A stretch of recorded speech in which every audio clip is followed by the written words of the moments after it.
of the National Assembly. Thank you very much. I'm very happy to be here this morning to see you. I want to say that I am charged, but I'm not scared.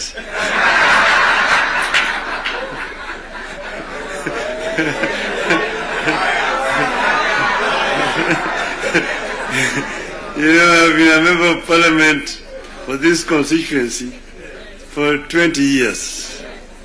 And I used to meet with members of Parliament. I was our Prime Minister. And every Wednesday was a Prime Minister's question time in Parliament. I used to be harassed a lot by members of Parliament. And that's why I'm not scared. But let me begin to say that none of us thought a day would come when protagonists just a year ago would get together to chart a joint way forward for this country. How did we find ourselves together, and why are we here today? One, in life of a nation, there comes a time when danger knocks on the door. It happened in the US during the Civil War that threatened to dismember the USA as we know it today. There's a region today referred to as former Yugoslavia. Yugoslavia existed as a country between 1918 and 1992. Then it fell apart into several countries, including Croatia, Montenegro, Serbia, Slovenia, Bosnia, and Macedonia. The former president of Yugoslavia, the late General Josip Broz Tito, used to say jokingly that I am the glue that is holding this fragile nation called Yugoslavia together. And if I depart, it may disintegrate in several small nations. And true to his prophecy, that's happened today. There's no Yugoslavia. Closer to home here next door is Somalia. In 1991, we were here when Siad Barre was forced to run out into exile where he died. Look at Somalia today. So there are several examples that exist around the world. As leaders, we are supposed to scan the horizon, spot the danger, and act to subvert that danger. In 2024, that last year, we understood that the dark clouds that were gathering over Kenya could have been exciting, but they could also mark the end of Kenya. We decided that it is better to have an imperfect country that is struggling to mend its ways than to have a collapsed one.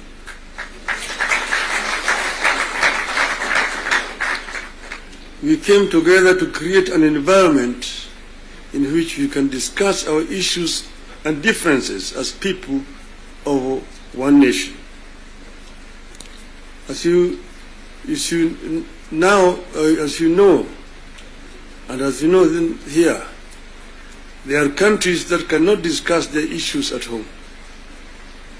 In my life, I've attended many meetings in London, Paris, Istanbul, Washington, name it, where African leaders are ferried to foreign capitals from their own collapsing countries to discuss issues they cannot discuss at home.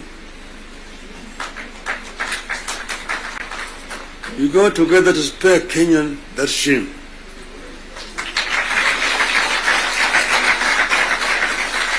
Our object was and remains as one US Senator called it, our country, our whole country, and nothing but our country. Having stabilized the nation, how have we performed in the intervening periods? How do we do better? how do we move forward in a way that respects the people of Kenya and that shows that we are alive to the circumstances that triggered our coming together and that we are acting on them. That is our object today. And that's why we are here today. We met and decided that we needed to have, for the first time, a joint parliamentary group meeting. We could now discuss with our members of parliament. Just over 2 months ago, I had an opportunity to discuss in this very same place here with the members of the executive. They came here and actually came with the blueprint of the performance, what they had done up to that time, and what they were intended to continue doing going forward. And I was very candid with them in my discussions with them. And I told them where I thought they were not doing right and what I thought they should be doing rightly. So as always, I'm always very candid indeed. Today I'm meeting the members of the legislature. As you know, we have got 3 very important institutions: the executive, legislature, the judiciary. And I'm hoping that in not very far away from today, I will have opportunity to talk to the judiciary as well. So I'm going to be very candid with you people. to talk to you as a former member of parliament. Yes, the leader, Kimani Ichung'wah, referred to the constitution and told me the issues like NGF and and Senate oversight in the counties is in the constitution. I want him to cite to me the section of that constitution that he's referring to. Because as you know, I was very involved with the constitution, making constitution of this country. And at another time, I would want to bring Professor Yashpal Gai, who was the leader of that constitution making. And we went through very many issues. We had committees in the Bomas of Kenya dealing with various segments of that constitution. The executive was one. Legislature is another one. Judiciary is another one. Devolution, other committee. And devolution was very contentious because we had very many people who did not want the devolution because of what had happened at independence. As you know, we started with the devolved system government, Majimbo. The foundation of Majimbo was actually contentious because it was ethnic-based. The colonialists and the settlers had actually instilled fear in the people that all the bigger communities, the bigger tribes at that time, the Luos and the Kikuyus, will lord it over the smaller tribes. And the smaller tribes need to safeguard themselves by creating regions and powers so that they can be able to be protected. That was the basis of Majimbo. And it was a very lengthy discussion at Sri Lanka's house. So Kanu accepted Majimbo in London, but with the understanding that they would change it after the independence. So after independence, Kanu actually started to frustrate Majimbo by not remitting funds to the regional governments. I want to refer you to the Hansard in the Bunge. There's a motion that was moved by the then leader of opposition at that time, the late Ronald Ngala, of censorship of the Prime Minister, the Jomo Kenyatta, because he had refused to release funds to the regional governments. You need to read that debate. Ngala moved it, it was seconded by Masini Muliro, who was the deputy leader of the opposition. And then Kanu, of course, responded.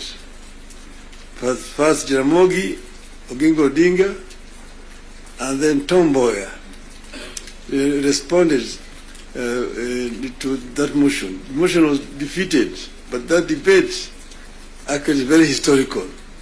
And I want to refer you to go and read what it said.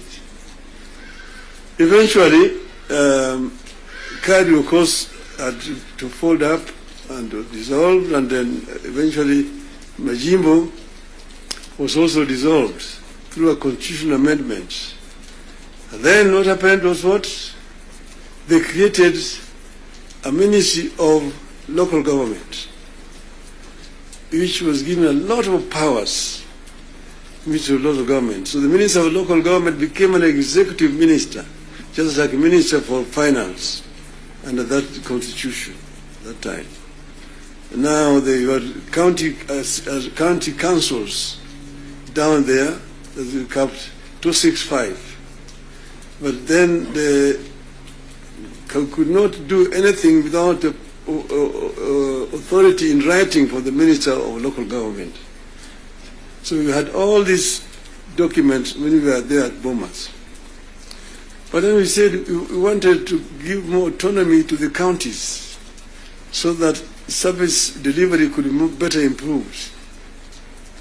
We came up with regions at Bomas of Kenya. But there are people who really opposed devolution. The chairman of devolution in Bomas was called Dr. Odhiambo Mbai. He addressed the audience at Bomas, and by the time he finished talking, everybody said that man should be the chairman of that committee, and became the chairman of the committee. And he conducted the matter so well and so effectively that he became a marked person. What did they do to him? In broad daylight, around 11 o'clock, on Ngong Road there, off Ngong Road, in his residence, they sent assassins. And in the presence of his children, they shot him and killed him. The assassins of Mumbai were arrested. Eventually they were released.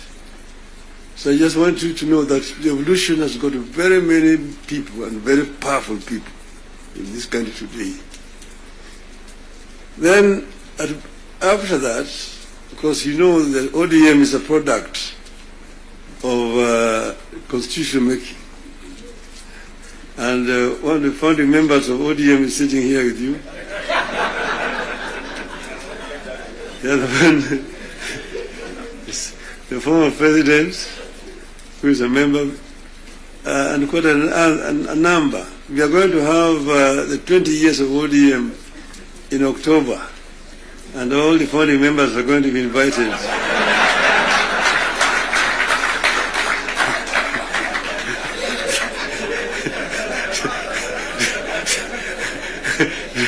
to come and attend.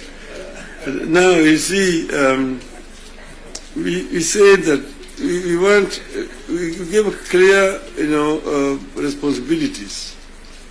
The executive, the legislature, and the judiciary. And the legislature is supposed to make laws that the executive uses to run the country. And the judiciary is then there to ensure that in implementation of these laws, the executive is not overreaching or violating the law of the Constitution. And then, so the work of Parliament is representation, legislation, and oversight. Very clear, it's written there in the Constitution. Parliament is not supposed to be implementing. Parliament is supposed to be oversighting. It's not oversighting. Secondly, there is only two levels of devolution. National and one level, county. Constituency is not an element of devolution. Devolution remains at the county. Down there, the constituency, the county government does implementation of the projects. I'm saying, correct.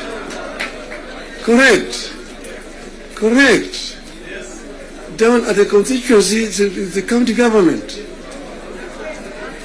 By the national government is supposed to do national projects, and we go down there. And there are functions which are clearly been assigned. Functions which have been clearly been assigned to the national government. I will tell you, your legislatures, and a very famous English politician said that I may not agree with what you have to say, but I shall defend unto death your right to say it. So listen to me. Let me say it. And then you'll have a chance to come and respond. So I'm telling you, I know that sometimes the truth is very bitter. I was there, and we discussed with the Karuge when he was moving around to bring the CDF. The CDF was brought because of circumstances that were prevailing at that time. In those days, with the centralized system of government, there were very little resources which are going down to the counties. And that's the reason why the Harambee became the major ways of mobilizing resources. Sometimes you find nearly 100 cards in your desk for Harambees here and there. Whenever the president moved around, we'll go around to counties, to the districts. And then we'll be addressing people. People will come up to tell them their problems. Mtukufu Rais, hapa kwetu barabara ni mbaya sana, haipitiki. Mvua ikinyesha kuna matope, barabara haipitiki. Mtukufu Rais, hapa kwetu shule yetu hapa, juzi mvua ilinyesha na upepo kaja katoa paa, watoto sasa wanasoma chini ya mti hapa. Mtukufu Rais, hapa kwetu hakuna maji. Mtukufu Rais, hatuna stima na kadhalika. When he stand to respond, you say, nyinyi mnasema barabara ni mbaya, mnasema hospitali hakuna dawa, mnasema upepo imechukua paa ya nyumba. Mjumbe wenu anafanya nini? Yeye anapiga tu kelele kule kwa bunge, anapiga tu kelele kwa bunge, hajali mambo ya maendeleo kwake. Kwa hiyo mimi nitatumia mtu kuja kufanya harambee, lakini leo mimi nitatoa pesa ya kujenga hiyo shule, kujenga hiyo nyumba, nitatoa pesa na kadhalika. That was the end of it. So the MP was the one who was being blamed for the failure of the national government to do certain things in their constituency. And that's the reason why we came up with the idea of CDF. That was that time. Exactly, that was that time. But then the constituency is now falls under the devolved government, which is being led by the governors. So constituency is not a devolved unit. And members of parliament themselves should not be involved in development, because there's supposed to be oversighting. There's supposed to be oversighting. If you yourself being involved in construction of roads, building of schools, your hospitals, who is going to oversight you? Who is oversighting you? So, Mr. President, I hold very clearly that these MPs know that they should not have any business in trying to implement projects in their constituency. Implementation of projects should be left to the county government. Secondly, the oversight, the national parliament oversight the national government, whether it is the National Assembly or the Senate. Oversighting of governors, the responsibility of MCAs, members of the county assembly, not the senators. It's not the responsibility of the Senate to oversight. Senate wasting time of governors to come and answer questions about roads in the counties. And thirdly, the issue of extortion. The issues of extortion.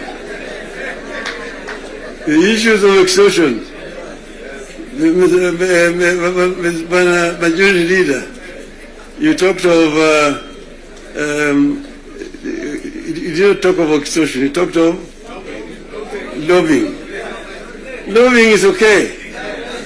In the US, you've got lobby firms which have formed to lobby the members of the Congress. They come to lobby, they're known, they're officially registered as lobbyists. They come to lobby the members of parliament. But lobbying is a different thing from extortion. From extortion. Then you're a member, every committee has got a member who is how do you call him? Welfare bunge is giving a very, very image of parliament, that members of parliament should not be soliciting funds from because you see, listen to me, you know, the environment that we are creating here in this country is very, very hostile to investments. Foreign investors who come to the country bring their resources in the country to invest it here. And when they bring their resources, when they find there's too much bureaucracy and there's too much extortion, they run away. Private capital is risk shy. And when, for example, somebody has come with his resources to start a project, and then you find somebody beginning to make noise that, oh, this project has already been approved. This project has already been approved. Or this project is being corruptly implemented. They run away. They run away. And delaying of the projects. And you find a situation where members of parliament inviting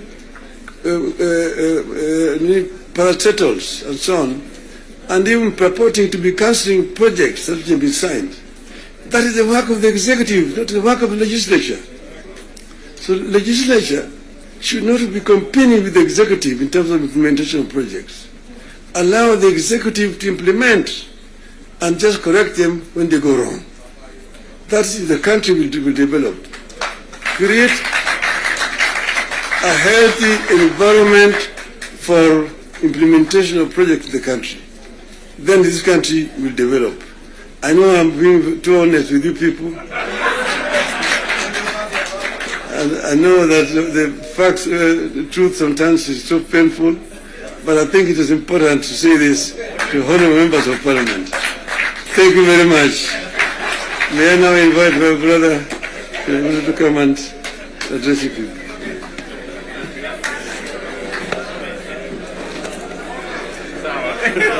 Very well.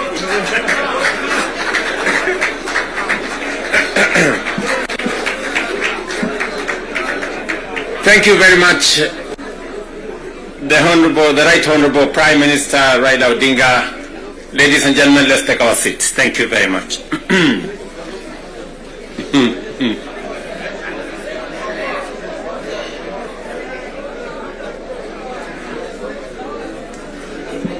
Now, honorable members,